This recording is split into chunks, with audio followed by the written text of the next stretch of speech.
Story 1. Yes, I had a friend and coworker who became involved with Scientology. He began attending many classes and met a woman who drew him in further. He stopped coming to work and was fired. Then he disappeared from the city. Story 2. I went to school with two boys whose aunt and uncle were in the People's Temple in Jonestown, Guyana, in 1978. The aunt was killed on the tarmac as they tried to leave. The uncle, two cousins, the grandmother, and a boyfriend of one of the cousins escaped into the jungle. We were in the 8th grade. The woman who was killed was named Patty Parks. She is buried in our hometown, Springfield, Ohio. Story 3. Me too. I left Berlin and have multiple mental illnesses and diagnoses. I was told about an amazing farm for women with trauma experiences. It was supposed to have everything: therapy, yoga, llamas, horses, and vocational training so I could become independent. When I was picked up, which was 2 hours away from the farm, I was told my subscriber identity module card had to be destroyed. I was also told I would not be allowed to speak with friends or family for a year. When I arrived, nothing that was promised was provided. The other women had dissociative identity issues, which I did not know about due to miscommunication. There was no therapy, only lots of manual work. Most of the women could not do much because they were so ill. You were not allowed to clap, no men were allowed, and no face masks were permitted even if people had COVID-19. The facility was severely understaffed, with 6 severely ill women, even though this therapeutic facility was receiving the highest level of financial support from the Integration Assistance Program, Eingliederungshilfe. The place was run down, dirty, and bare. I believe the main woman who ran it was keeping the money for herself. During the 4 months I was there, no one helped me apply for citizens' income, Bürgergeld, because of too many crises and staff shortages. So I had no money.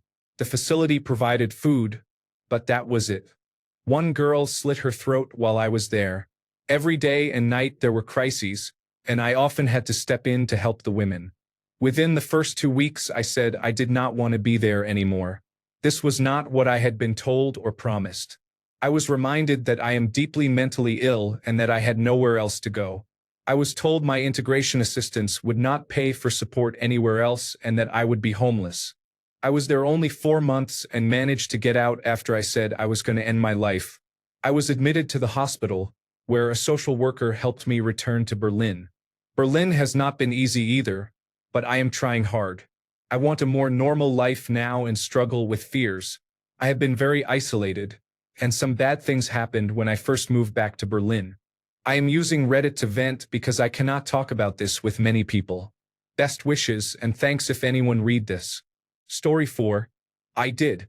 It was a New Age yoga group, and my friends and I used to jokingly call it a cult because we were not aware of how much harm was happening. Short version, I grew up in it. It was a big part of my life until I was 17. I left for a while and returned in my late 20s. Less than a year later, people closest to the leader came forward and exposed his abuse and corruption, which started a tidal wave of people speaking out. Story 5. My mom got drawn into landmark education. It is an offshoot of Scientology. It uses the same brainwashing techniques, weekend retreats, classes, and so on, but without any religious aspect or the science fiction nonsense you hear from Scientology. She is convinced it strengthened our relationship, but what actually strengthened it was her stepping back from it. Story 6. Some of my family is currently in a cult known as the Message or Branhamism. Is anyone else familiar with it? I would love to chat about it. Story 7. I have relatives who became involved with the Way International. In the 1990s, I was subjected to a couple of Sunday teaching service tapes. One tape suggested any homosexual who appeared on the compound grounds would be chained and dragged behind a truck down a gravel road. I asked that relative never to bring that religion or belief system up around me again. I now speak to them only when it would be impolite not to. Story 8.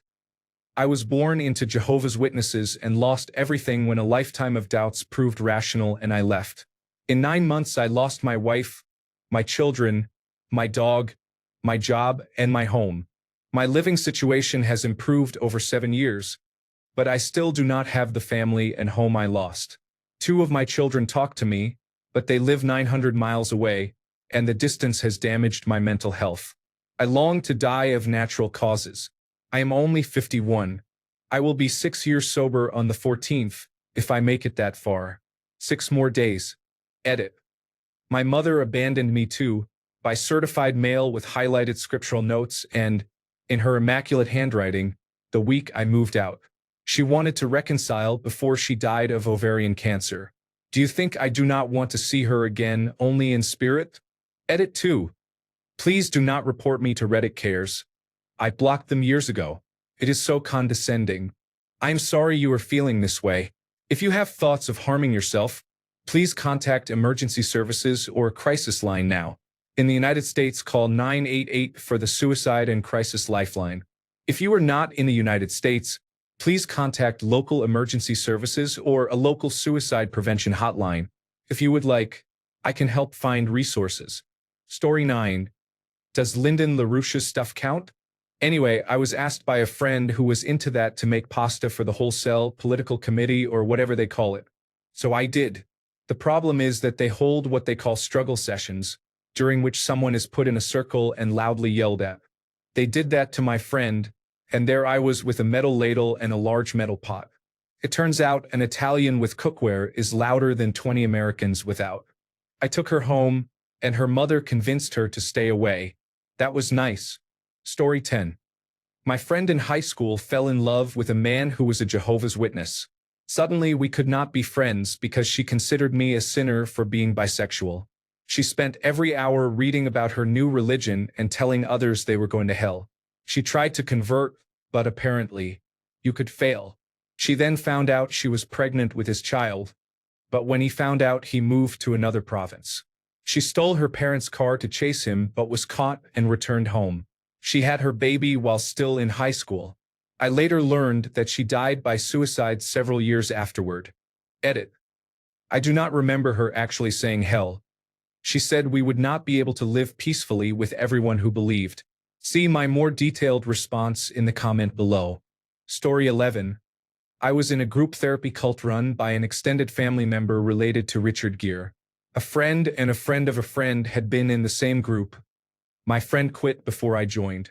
The therapist was elderly, wore a jacket, had a goatee and glasses, had a fancy name, and an office in a central location. It was presented as group therapy, discussing feelings, honesty, life lessons, relationships, and emotions. The leader was a con artist and a disordered person who did a great job hiding it. Instead of legitimate therapy, he passed off his own disordered behavior as therapy. For example, because he was short and unattractive but had a big ego, he said he had tried asking out a very attractive woman in college and was rejected. Instead of accepting that he had aimed too high, he concluded she would not date him because she was not Italian. The life lesson he gave us that session was that Italians date Italians and Jews date Jews, and that a Chinese coworker would be perfect for someone because they were both Chinese. Patients in his group idolized him. Nobody contradicted or challenged him because he would get angry. People came to believe everything he said or would simply let it go. One day he encouraged someone to speak freely, then suddenly turned on them and snapped, "Oh, don't be snarky," in a disdainful, impulsive, and unprofessional way. It felt inappropriate and unprofessional, so I left without giving the encouraged 8-week warning or doing the mandatory goodbye session. Over 3 years, he instructed us to do a series of bizarre, socially harmful things to one another, to accept them from him, and to do them to others. He told one man to tell his dying grandmother with dementia, "She is scary and unpleasant." That violated Massachusetts state-mandated dementia training and constituted elder emotional abuse. He framed it as group therapy principles of openness and honesty, insisting that if everyone did it, the world would be a better place. He called his group the perfect place to work on things, yet also called his patients pathetic and compared them to adult daycare clients with nothing better going on in their lives. He told us about a woman with serious mental health issues who quit his group without doing the work or being ready. He looked down on her for being misguided and a quitter. Someone in the group later said she was speaking about her experience in churches and describing the group as abusive and harmful. At the time we thought it was not a big deal, but now I see he guided his patients toward social and emotional destruction of self and their support networks by modeling harmful behavior. If you read the guidelines for running an attack confrontation group, which he covertly followed, it is very easy to run a cult. You learn key techniques such as love bombing and validating clients, overcoming objections and resistance, bonding members, promising things, and so on. Story 12. A university friend joined a cult-like Christian church, married a man she met there, and had 2 children. He later killed her because she was planning to leave him. We are still friends with the children. One of them has just had her 2nd child. The husband served several years in prison in Mexico for the murder. From what I hear, he now lives in Germany and practices as a chiropractor. He was a chiropractor before the murder. Story 13. I was born into a fundamentalist Christian cult. I lost my entire family when I left. It took years to get the church to stop harassing me about returning. I still worry that someone will come to my house. I have a door camera, so I do not answer the door. It took tremendous effort to rebuild my life. I had to learn boundaries, social skills, and practical life skills. I have learned to live my adult life with minimal support. I married a man who reinforced the same cult-like abuse and control, not so much the religion. I am divorcing him. I am getting better, but it is a long, lonely journey. Story 14. There was a family that went to the same public schools I did, consisting of 6 girls and 1 boy, all close in age. They were attractive and notorious. My best friend dated and later married one of the sisters in college. I later learned their parents had raised them in a cult, but somehow the children escaped. The older children were never the same. As my friend discovered, the emotional and psychological damage was too much and they divorced. The woman became a shut-in and disappeared. He did not tell me the specifics of what happened in the cult, but I was told a central tenet was to produce as many babies as possible. I assumed that when a girl was old enough to bear children, the cult made sure it happened. It was disturbing. Story 15. A friend got sucked into ethical altruism. It was popular among the Silicon Valley set. Blogs like Slate Star Codex, Less Wrong, More Right, and others were where a lot of it was hashed out. From the outside, it sounded benign enough, using data and rationality to influence public policy. This friend invited me into his discussion and think tank groups, but the language they used was very dense. Since they were all Facebook, Amazon, Apple, Netflix, and Google LeetCode programmers, I figured my math-illiterate self was too dumb to understand. Nope, it was just a cult using jargon to enforce groupthink. In the end, I backed away because they were very up their own ass. This friend ended up becoming a rational anti-vaxxer during the coronavirus pandemic. As time went on, these groups became convinced that their brand of rationality was the one true way. This led to extreme offshoots like Eliezer Yudkowsky's artificial intelligence apocalypse rantings and technofascists like Curtis Yarvin and Peter Thiel. It is scary seeing this stuff influence our government now, considering I saw its genesis. Story 16. I have been a member of many cults. You have a lot of fun as a follower, but you earn more money as a leader. Story 17. My father-in-law bought into the QAnon conspiracy theory so wholeheartedly that we eventually had to stop talking to him. Story 18. Yes, it was pretty sad. It began with family alienation, and he was rudderless for a few years, feeling lonely. That is when cults are most appealing. They offer love, acceptance, instant friends, connection, community, and a sense of being needed. Getting someone out is like pulling a tick from between a hound dog's toes, messy, noisy, involving a lot of fighting, and often only partially successful. Story 19. My uncle is in the same cult as the Duggar family and holds a high position in it. He and his wife joined around 2006. They are both surgeons, one a plastic surgeon and the other an orthopedic surgeon, so they had plenty of money to contribute each year. Because of their money, they were asked to host conventions, accommodate celebrities from the movement, and provide funding to places like the Creation Museum. They helped finance the museum's Noah's Ark expansion a few years ago and are partial owners. Growing up, I was often taken to conventions and to parties where extremely conservative celebrities appeared. I had many dinners with Ken Ham, met Jim Bob and Michelle Duggar several times, and my uncle is best friends with Kirk Cameron. He visits him often. I can say those people are not good people, and the cult has definitely lost its presence in the past 10 years. My aunt is slowly pulling away. She rarely stays at home with my uncle, and his children do not really speak with him because of how they grew up. Cannot blame them. I only saw a small part of what they experienced every day. It was horrible. Story 20. He moved to Portugal and spent almost all his life savings to become a guru there. I rarely hear or see anything from him nowadays. Story 21. I dated a man in high school. Whenever I went to his house, the energy felt very heavy. Friends and family would comment on it without my saying a word, so I knew I wasn't imagining it. My father and I are very intuitive and had many conversations about how we thought sexual abuse might be happening, but I never witnessed it until we broke up and I removed myself from the situation. Then I realized sexual abuse is not always blatant. My ex was obsessed with his sister in a controlling, almost boyfriend-like way. At the time, I excused his behavior because she was 14, sexually active, and lacked a father figure. I thought he was being an overprotective big brother until I later discovered that, after I left his house, he was sexually abusing her. They were part of a church that carried the same heavy, frightening energy. The pastor appeared to be the sweetest, most gentle man, but he gave me unsettling vibes I could not articulate. He would take battered, broken women in and force them to call each other sisters. They were forced to sleep together and took part in drunken, drug-fueled orgies. All their children had been sexually abused and were sexually abusing each other, including my ex and his siblings.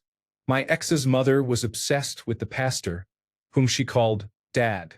She constantly said she owed him something and that a woman's job was to ensure a man was pleased.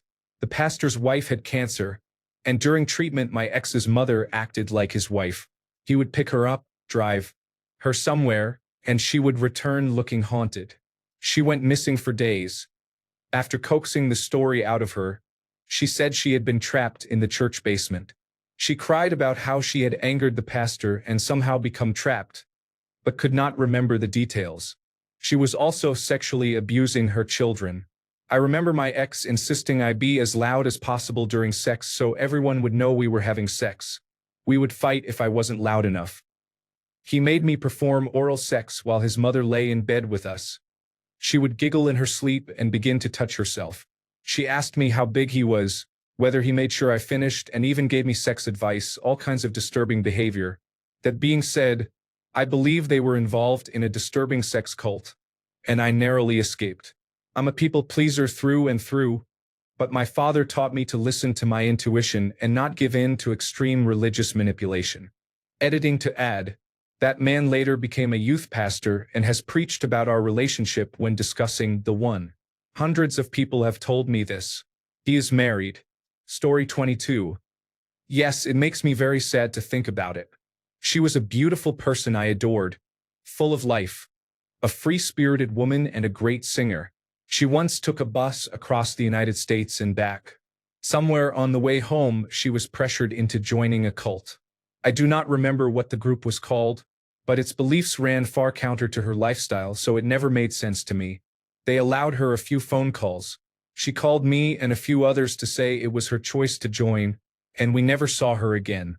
She was only about 22 at the time, which was nearly 30 years ago. I hope she managed to find her way out. If she is still in it, I hope she is at least happy. If she called me today and asked me to drive 3,000 miles to help her, I would get in the car and go. I have missed her greatly all this time. Story 23. Growing up, my mom had a good friend with 3 kids who was navigating a troubled marriage. At the time, she was a non-denominational Christian, nothing particularly extreme. She was diagnosed with treatable cancer, and that caused her marriage to fall apart, and the International House of Prayer people caught her at her lowest point. She sold everything she had and moved her 2 younger children to Kansas City, leaving her eldest with her ex. If you do not know about the International House of Prayer in Kansas City, it is an around-the-clock indoctrination center that demands people take pray without ceasing, literally. She homeschooled the kids, put them in the International House of Prayer's youth ministry, cut off contact with everyone outside the cult, including her eldest child, and started working for the church for free. Last I heard, her kids got out, but the whole thing still gives me goosebumps. Story 24. I knew 3 people who went deep into the QAnon cult. They died within the last few years. Story 25. We lost a branch of my family to People of Praise in the 1990s. It is the same group associated with Amy Coney Barrett. My aunt and uncle pulled my cousins out of public schools because they said the devil lived there. They were supposedly homeschooled, but that did not really happen. They attended an extremely fanatical evangelical church almost every day. They were not allowed to join clubs, sports, music, and so on that were not tied to the church.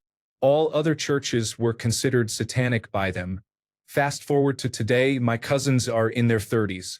They can barely read, cannot do basic math, know little about the world, have no social skills, are morbidly obese, and live on welfare. They are mean, frightened of everything, hate everyone, and claim to be experts on any topic you bring up even though they are clueless. They are absolutely worthless to society. Story 26. Yes. It was a sex cult called One Taste. They had their own brand of lube. Men had to pay, women worked for free. They used video to blackmail people. Story 27. Me. I was between my freshman and sophomore years in college in 2004, taking summer classes because I discovered my high school education was extremely limited. I had attended a private school with a very strict Christian homeschool curriculum. I decided to stop going to church, but my mother threatened to take my car away, so I asked an acquaintance if she knew of a church I could attend in the afternoon. I found a church that met at 2 p.m. on Sundays. Long story short, I was in the International Churches of Christ for 17 years. If you watch the documentary The Way Down on Home Box Office, that is basically my church minus one woman shown in the film. I left in 2020. This network of churches controlled every part of my life. What I studied, who I dated and befriended, where I lived, who I married. Fortunately, I liked him and we left together. We have 3 children, my work schedule, my money, and more. They rarely used legalistic language. Instead, they used guidance like, I prayed about it and God said, or, did you seek advice? Which meant asking leadership for permission. They would say, you are spending a lot of time on that. It seems idolatrous, and quote scripture to pressure people to quit. All of that guidance was presented as obeying God. When I considered leaving, I could not, because they had isolated me from my family. I had no friends outside the church, no savings to move, and no networking or social skills because my friends and jobs were basically curated for me. When we finally left, all we had was each other and our children. 5 years later, I am still very lonely, but I am making my way out of it. We still run into people who remain in the church, and it is awkward because they are instructed to shun us. You can see that some want to interact. A few ignore the rule and keep in touch, but it is clear they often do so to try to bring us back into the church. Story 28. My dad was a Moonie. My grandparents got him deprogrammed. We have an autographed copy of Ted Patrick's book at home. Story 29. I was hired by a small commercial and residential electrical company in an area with a very well-known, active cult. Since it was a small, relatively new shop, I was not expecting 40 hours a week. I showed up at the shop one day and was told I would be working on the land for a day. It was a gated and fenced property of at least 3 acres, but based on what I later learned about these people, who knows, I was tasked with digging large chunks of concrete out of the ground and hauling them into the woods. Digging in my area might be the hardest digging in the state. We had to use a couple of large pieces of wood to build a manual crane to get the blocks out of the holes we dug around them. The land was mostly untouched, but they had people living all over the property in various types of dwellings and said they ran an animal rescue. That explained the more than 20 dogs, 4 or 5 cats that I met, 10 goats, for donkeys and countless birds. I was bitten by a spider while working for them, and my mild sciatica flared up, so I was limping one day while digging fence posts. They called their doctor to treat me.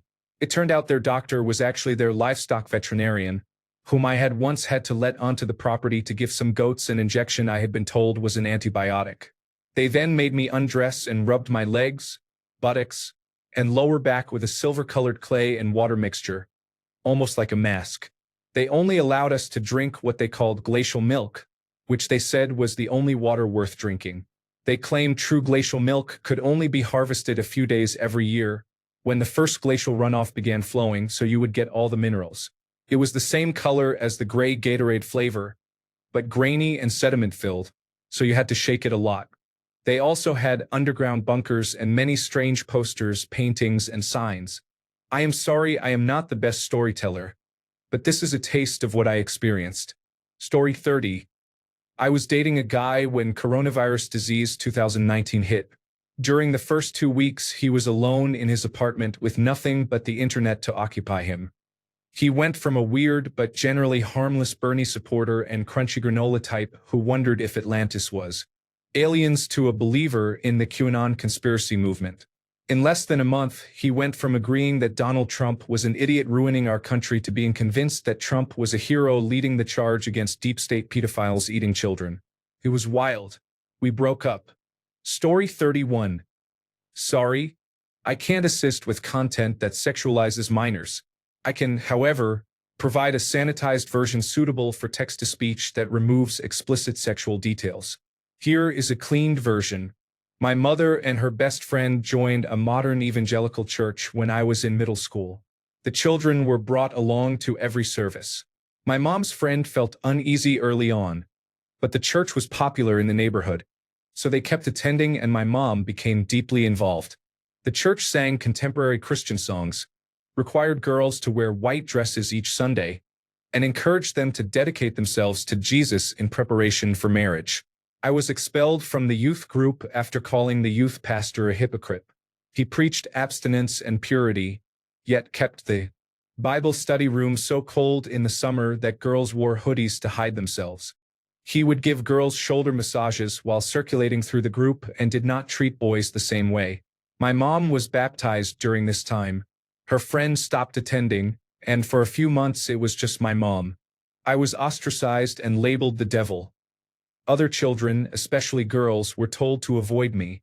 We moved to a different county in my final year of middle school.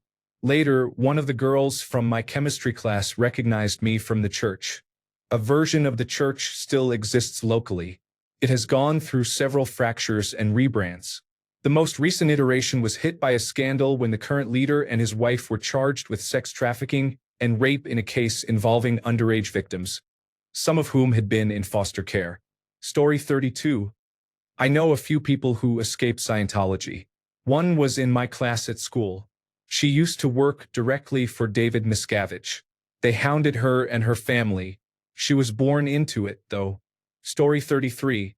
My father became involved with the Bhagwan Sri Rajneesh Osho cult in the 1980s. It was a wild experience. Watch the documentary Wild Wild Country on Netflix. It is an unbelievable story. Watching it helped me forgive my father. He was clearly brainwashed. Story 34. My mother-in-law became involved in transcendental meditation. The organization spent decades controlling and manipulating her, isolating her from close family and taking much of her money for classes, supplements, and fees. Levitation was promoted as a highlight. She died separated from her family and without close relationships. Transcendental meditation can appear benign from the outside, but the longer someone is involved, the more toxic and damaging it can become. Story 35. Want a real example? I went to high school with a kid who started his own semi-successful cult. His wife and he were twin flames and at some point decided they could pull the same grift themselves. For a time, they held retreats at a Costa Rica resort and eventually bought the place. After a while, they pivoted to an end-of-time Christian movement and tried to start a community by selling plots at the resort. Eventually, they had to sell the resort. The last trace I could find showed they had moved to Huntington Beach, where they are likely working on a new grift. Story 36. We call ourselves veterans, and the biggest cult members in our group are Marines. Story 37. My aunt did. She is still in there, to be honest, but a little removed now. They disowned her to an extent because she accepted Western medicine rather than die. Story 38. I do not know if it counts, but I knew one girl who could not stop falling for pyramid schemes. Story 39. My spouse has extended family who are Scientologists. They are still involved to varying degrees, and many either work for the church or for companies owned by members. Based on the limited time I have spent with them, they seem like very nice people. Story 40. He was an addict. A New Age cult in Washington state took him in and fed his addiction. He became increasingly difficult to talk to. He often reached out to my friends and me, typing incoherent sentences about the new group he had found, talk of love and light and other nonsense they feed vulnerable young people trying to find themselves after years of drug-addled concert going. He brushed off concerns my friends and I raised and eventually stopped reaching out because we kept urging him to leave and get help. He died at their compound. His mother had to fly there to retrieve his body. Story 41. A good portion of my family joined Remnant Fellowship, the cult led by Gwen Shamblin.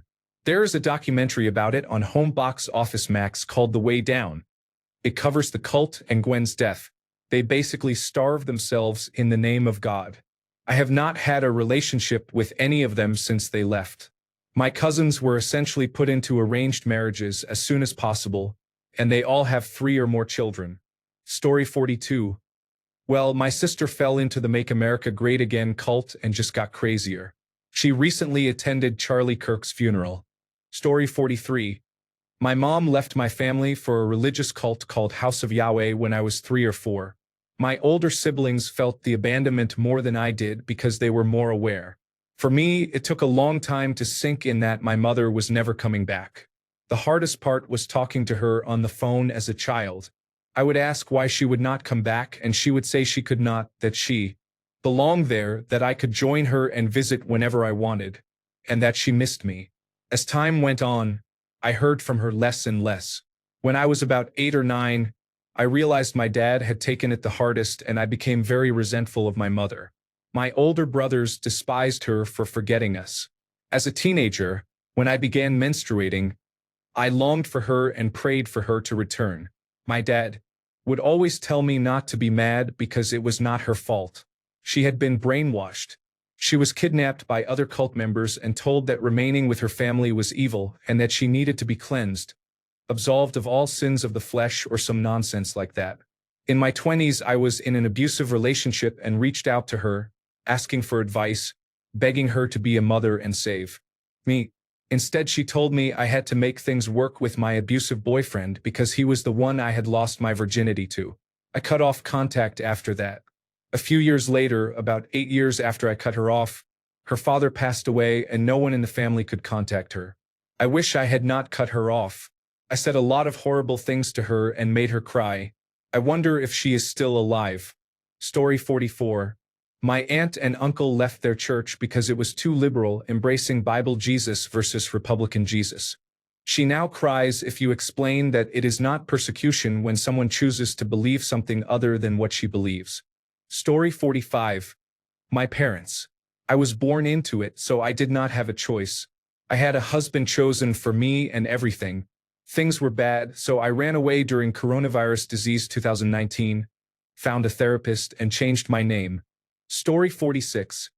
I don't know if it's considered a cult, but my experience with Pentecostals was extreme. Things I dealt with growing up include 1. Watching people speak what sounded like nonsense at every service. They called it speaking in tongues and said it was the true sign you were saved. If you couldn't do it, they would pity and shame you for not dedicating your heart enough. 2. Hearing nothing but hatred and hurtful gossip about anyone and everyone who was not a church member, except when we went door to door to try to convert people. 3. Being forced to cover my body from my shoulders to my ankles. Sleeves to the elbow, high shirt collars, and skirts or dresses only. 4. Widespread and violent child abuse. They believed in corporal punishment, and I was beaten for everything from dropping a plate to breathing too loudly. My mother used to threaten to stone me, like the Old Testament says. 5. Social isolation. They believed modern public schools would corrupt children and invite Satan into their homes. So I was homeschooled for most of my life and only left the house to go to church, the doctor, and the grocery store. 6. Homophobia, transphobia, and general bigotry. I was kicked out at the age of 16 because my stepfather found out I identified as lesbian, gay, bisexual, or transgender. Surely you think this happened decades ago, but no, I was born in 2002. I can also guarantee this still happens just about everywhere in the Bible Belt in the United States. Story 47. 80% of my friends and almost all of my family support Make America Great Again. Story 48. My entire family supports Make America Great Again. Those of you reading this who support it can downvote and be upset, but you have lost your minds. No one should gravitate toward political figures the way you do. It is unhinged and completely mimics the same pattern that occurred when Hitler came to power. Scoff all you want, but you are on the wrong side of history. You will learn eventually whether you like to admit it or not. Story 49. I know one person who was born in it. They didn't go to therapy, and their upbringing had lasting effects on their new family, both their romantic partner and their children. I've always felt bad for all of them. Story 50. One of my brother's friends got extremely high at a party, became convinced he was Jesus for a couple of days, and then became involved with several different cults. I do not know the name, but he finally settled in a commune-style Christian cult. Story 51. He was going to become a doctor, but instead he became a brother, a husband, and a model. Story 52. 50% of the United States, so yes, plenty. I am still hoping they wake up and get out. Story 53. I know a man who was raised in 3 different cults because of his parents. He is a comedian and now has a storytelling show called 3 Cults Walk into a Bar. Story 54. My best friend in college was kidnapped by Scientology and whisked away to Los Angeles from our Midwestern school. She had just received a $5,000 grant to go abroad and do research in her field. She had been auditing some Scientology classes and had just broken up with her long-term boyfriend. Scientologists kept her awake for 3 days, convincing her she was needed in Los Angeles. I woke up to 2 friends frantically calling me and telling me she was on a plane to Los Angeles. She spent 3 years there, mostly cleaning garbage scows in the Los Angeles harbor, and they took her $5,000. Eventually, she left and had to sneak away. By that time, we had graduated from college and had to hide her because Scientologists were showing up at her mother's house looking for her. They ruined her credit and reported that she owed $50,000 to Scientology for classes, room, and board. They worked her like a dog, reprogrammed her several times, and interfered with her emotional development. This was 35 years ago. She is now a highly accomplished researcher in her field, well-published and an amazing mother. I hate Scientology. I told my children that if they ever expressed interest in Scientology, I would react very strongly. It is not a religion no matter what they claim. Dianetics was a science fiction book. Story 55. I lost most of my family to a cult about 10 years ago. We do not speak to each other. Story 56.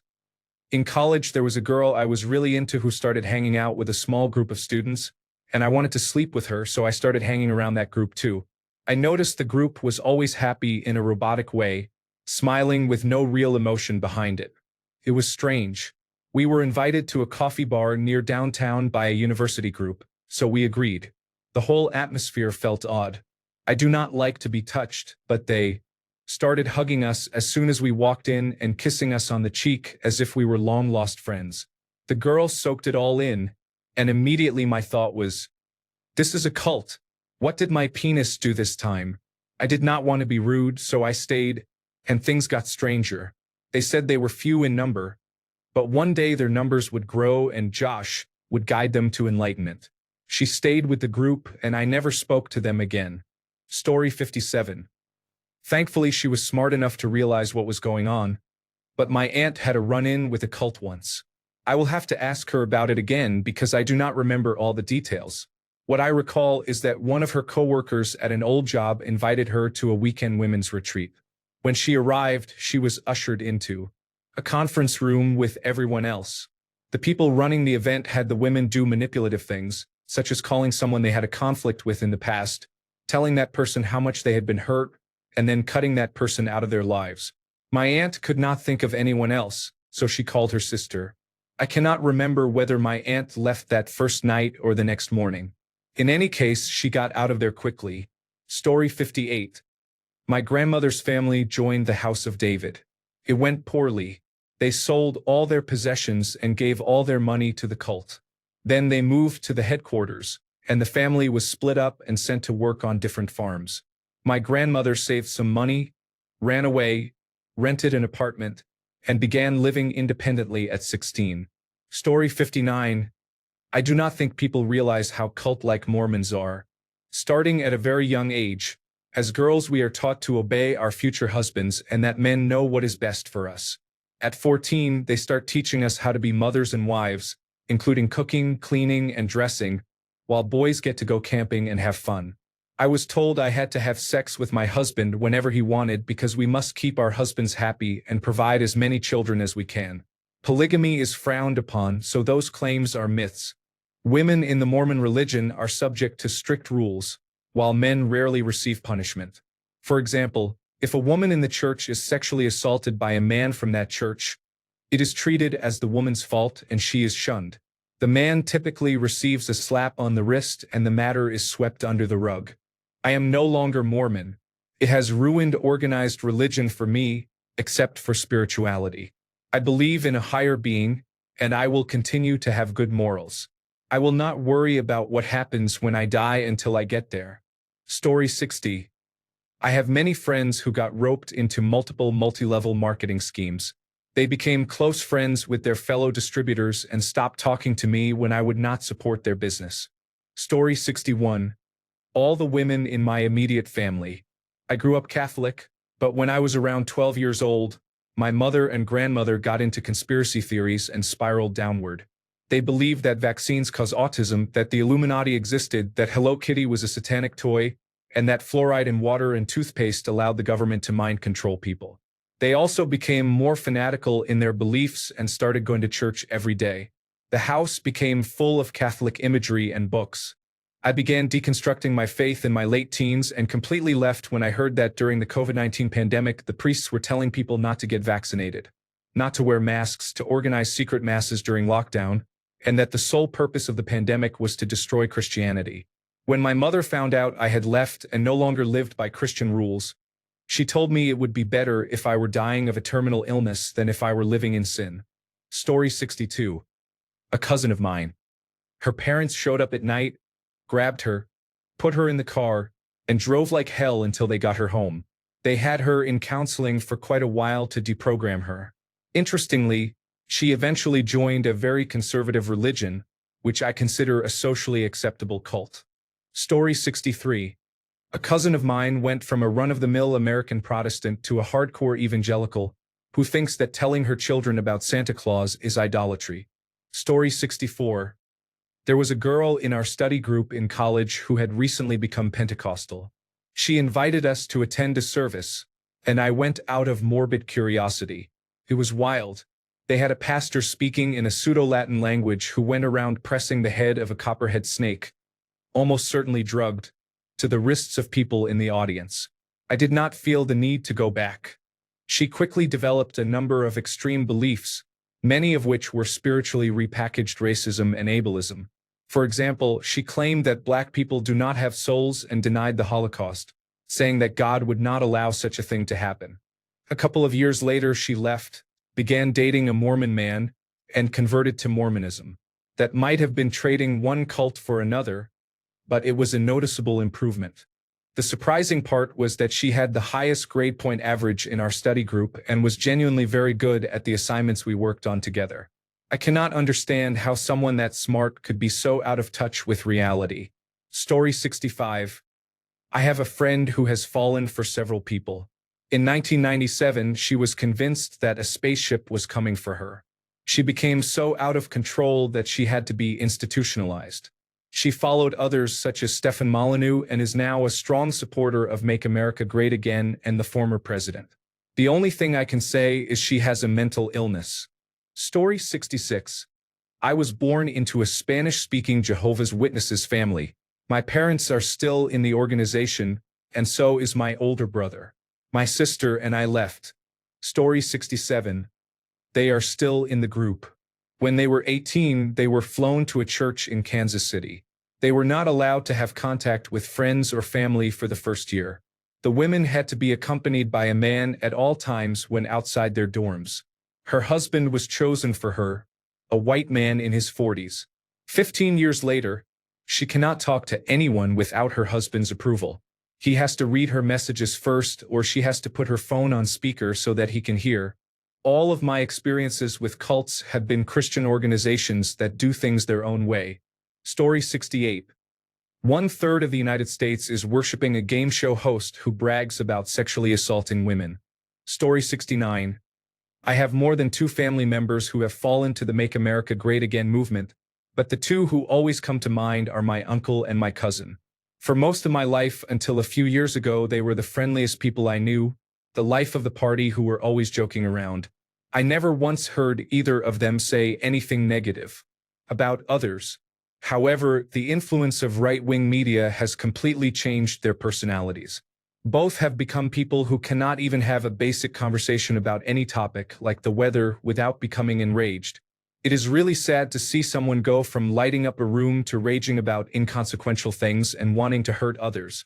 Story 70. Millions of people. We ended up with a grifting, pedophile, rapist, convicted felon, straight-up lunatic who is a domestic enemy to our nation as President of the United States twice. Story 71. An acquaintance from high school apparently met a girl in college during his freshman year who introduced him to some kind of cult. I do not know the name of the cult, but I run into him once in a blue moon and he talks all kinds of nonsense. Story 72. I would describe my previous life in the Evangelical First Free Church as a cult experience, although not a cult in the traditional sense. A friend of mine is in a much more fundamentalist evangelical church that more aggressively checked all the cult boxes, including speaking in tongues and similar practices. Story 73. My girlfriend's family were members of the Mormon church who left at her father's urging and joined a post-Mormon cult where they performed strange rituals in the woods. They believed in alternate timelines and dimensions, godlike beings on Earth, repeated apocalypse scares, psychics, and other similar ideas. My girlfriend was deeply traumatized by the experience, and it still angers me how the group treated her. Story 74. Yes, my ex-husband joined a church and became a born-again Christian. Suddenly he had new friends, spent all his free time on church business, started tithing heavily, and demanded that I join. When I refused, he handed me a suitcase and showed me the door. He took custody of our son and kept the dog. Thanks a bunch for sticking around till the end of the video. Remember to subscribe, and until next time, stay awesome and goodbye.